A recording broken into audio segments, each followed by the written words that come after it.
இதுபோன்று சில சம்பவங்களை பார்க்கும்போதுதான் நாம் எவ்வளவு மோசமான உலகத்தில் வாழ்ந்து கொண்டிருக்கிறோம் என்பது தெரிய வருகிறது.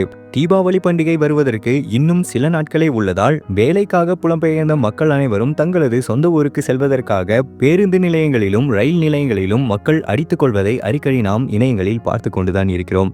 அந்த வகையில் தற்போது ஒரு வீடியோ ஒன்று வெளியாகி பரபரப்பை ஏற்படுத்தியுள்ளது. இந்த சம்பவம் பீகாரில் நடந்துள்ளது. தீபாவளி பண்டிகையை கொண்டாட மக்கள் அனைவரும் தங்களது சொந்த ஊருக்கு செல்வதற்காக ரயில் நிலையங்களில் அடித்துக்கொண்டு கடல் அலை போல் திரண்டுள்ளனர். இதில் ரயில் பெட்டிகளில் குறிப்பிட்ட எண்ணிக்கையையும் தாண்டி மக்கள் கூட்டம் அதிகமாக ஏறுவதால் ரயில் பெட்டிகளில் நிற்கக்கூட இடமில்லாத அளவிற்கு மக்கள் கூட்டம் அலைமோதுகிறது.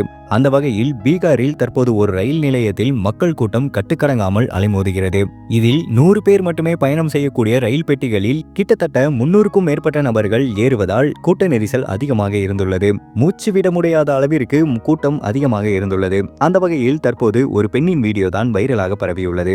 அந்த வகையில் ஜன்னலோரம் அமர்ந்துள்ள ஒரு பெண்ணிற்கு மூச்சு திணறல் ஏற்பட்டுள்ளது. பெட்டியில் அதிக அளவு பயணிகள் இருந்ததால் அந்த பெண்ணை கூட்டம் நெருக்கியுள்ளது. இதனால் அந்த பெண்ணிற்கு மூச்சு திணறலும் ஏற்பட்டுள்ளது. நல்ல வேளையாக ஜன்னலோரம் அமர்ந்திருந்ததால் ஜன்னலை திறந்து அந்த பெண் மூச்சு வாங்கியுள்ளார். இருந்தாலும் அந்த பெண்ணிற்கு மூச்சு திணறல் அதிகமாகவே இருந்துள்ளது.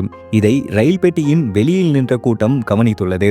இங்கு நடந்த இந்த சம்பவம் தான் நான் எவ்வளவு மோசமான மனிதர்களை சுற்றி வாழ்கிறோம் என்பதையும் உணர்த்துகிறது.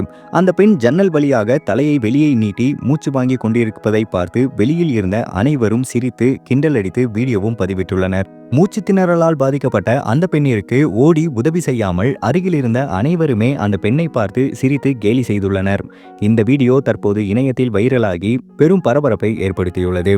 இந்த சம்பவத்தை பார்க்கும்போதுதான் நாம் எவ்வளவு மோசமான உலகத்தில் வாழ்கிறோம் என்பதும் தெரிய வருகிறது.